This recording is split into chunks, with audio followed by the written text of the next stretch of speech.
Hello, I'm Sheila with the Grateful Goddess, and with me today is Tina Allen. She's the founder of Little Kids Foundation, which has a massive mission. My name is Tina Allen, and I'm the founder and director of the Little Kids Foundation. I've been a massage therapist for 17 years, and I teach infant and pediatric massage internationally. I helped to develop the very first pediatric massage program in the United States, and that's something that I continue to do all over the world. In addition to not only developing pediatric massage programs, I teach therapists, healthcare practitioners from all different backgrounds.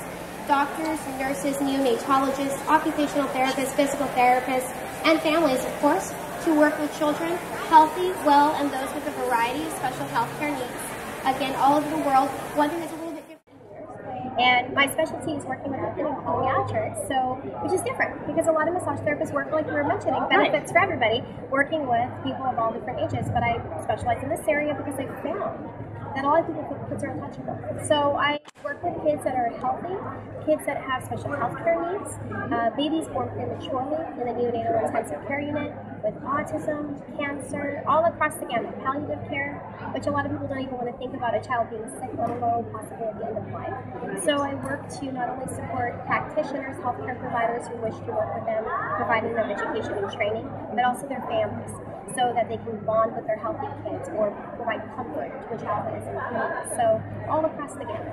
Yes, and it's not just here in the States, but you travel globally. In fact, she was just mentioning that you live in a bus and you travel 365 days a year, which is also very interesting with your husband and son. Absolutely. This is a very passionate mission. I mean, this is your life. This is it. I live this, breathe this every single waking moment of every single day. This is important to me. So one of the things that we've done is about 8 years ago, I'm from Los Angeles originally. I've been traveling and teaching. I came home. My husband is a recording artist. He's a rock and roll musician, had a bus, and said, I don't have to be here and you're never here. Why don't we move into the bus? So we did about 8 years ago, and we have a 4.5-year-old son now who thinks traveling is normal. So if nobody tells him, I'll be really happy about that.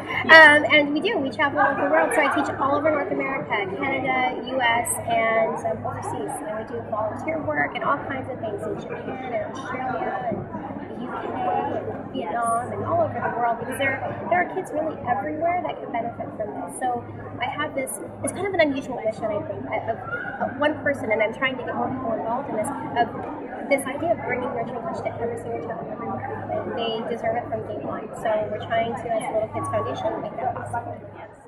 Work with the healthy children as well as, but I think what really tugged at my heartstrings is working with the orphanages in Vietnam. And what are some of the successes that you had in that process? Well, you know, the great thing is part of our work is, as much as we bring the hands-on piece to the kiddos, we want to educate the caregivers, because I think it's important that everything we do is sustained and can be replicated and so passed on. And so one of the things that's been really a great moment for me, I should say, on our last trip to Vietnam. We'd gone there 2 years prior and working in some of the same facilities, some new facilities, and one of the directors, one of the orphanages, welcomed us, invited us in again, and said, I'm so glad you're here, I have to give you an update.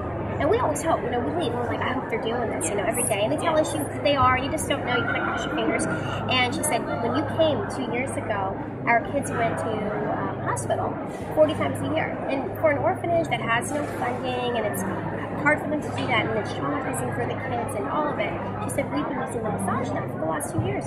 They only go to the hospital 2 different times a year now. And we credit the massage with that success, which is awesome. I mean, to hear that and to know that it's happening, that they're using it, and they feel it's working, then you have the buy-in for them to keep on doing it. Because when you first contacted them, they were a little resistant to even having you come in. They're not sure. You don't know sometimes in other countries, and look at other countries, and there are different Western groups that want to come and do lots of different things. And something that sets us apart is that we do teach them, as opposed to just bringing gifts or hugs or something, which is lovely. We do that, and that's needed, but we don't leave with the hugs. The hugs continue because we've shown them how to do it, as opposed to them not. Because we have little babies that have AIDS, for example, in orphanages, and they don't pick them up sometimes. And it's not for the idea that they don't want to. They're really nurturing, wonderful people, but they don't because they're scared. Because they don't have education, there's stigma. So they're afraid, will I catch this disease, and I'm really scared. So they won't pick up the baby, which in the Western world we find quite crazy. Right. You wouldn't even you won't pick up a baby. So they will pick them up. So sometimes even our volunteer, the simple act of going to that bed center, that crib, picking them up, bringing them close, and not having any fear around it, even in that moment. Absolutely. Yes. And so, as you said, you're just one person, but you are impacting thousands, if not millions, but as you continue to do your work, because you train others to continue. And you've just come out with a new book. Absolutely. So how is that going to now really meet? I don't know. Now it's in print, so they can take it away. So it's not just coming from my mouth. So now we can share that with more, and more people can order it and just have access to it, even if we've not come to their country yet. Because of course, one day our goal is to have everybody everywhere.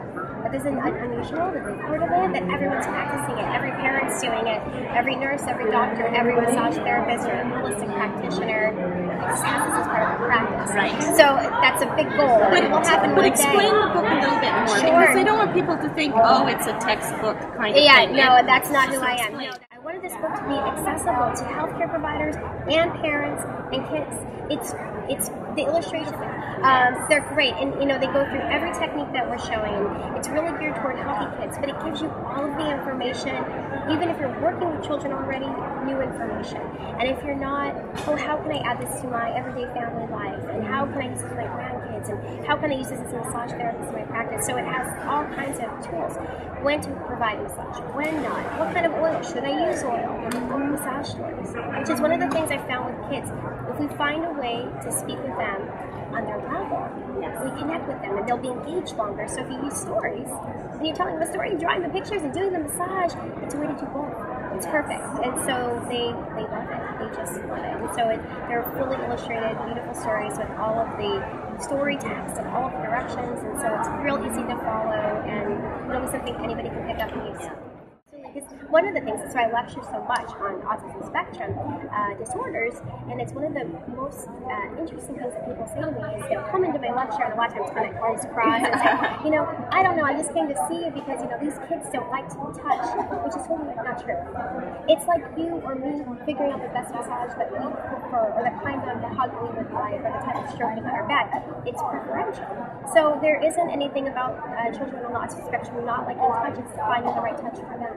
And so that's for my philosophy for all kids. It's finding the right touch for them. There isn't a one size fits all. And it's with permission that you figure it out. We always ask, did you learn healthy touch, good touch, and boundaries? All of it is something so simple. It's for them, with them for their whole life. Because I think, all kids deserve to have nurturing touch. The first part of that, I would say, is if you're working with your families, if you're working with kids professionally, is relax, have fun. That's the thing, working with kids is exciting and fun. You have to be creative and flexible. But as long as you relax, ask permission, and then provide your touch with a nurturing intention, you can't really mess it up. So, you should, do something. I want people to think about, how do I add this to my practice, how do I add this to my life? Because as much as we'll make an impact for this child for their entire life, how can they get your book? On the book publishing company has it on their website immediately, and then we also have it on our website and Amazon and everywhere else. But you can come to littlekids.com. It'll be perfect. Thank you. Thank you so much. Thank you. I enjoyed spending time with you today. Yes, it's been wonderful. And again, it's like I so appreciate all the goddesses in the world who are living their passion, and you are being such an inspiration to everyone else, and so I just really wanted people to see you, know you, and be inspired by you so that they carry on their mission. I appreciate that. Thank you so much.